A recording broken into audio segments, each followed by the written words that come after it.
Amanecimos hoy aquí en California con chubascos. Miren nada más el tiempo aquí, pues prácticamente que está lloviznando, pues nosotros como chiapanecos así hablamos, o está lloviendo, pues aquí en California, tal cual como se pronosticó ayer, que el día de ayer iba a llover, y entonces la lluvia empezó a llover a partir de las 8 de la noche, y así se ve el tiempo ahorita. Pues ahora sí que pues California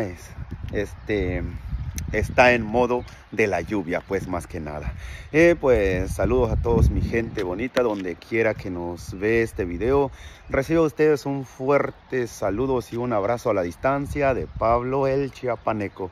Bendiciones a todos, cuídense y que tengan un excelente día.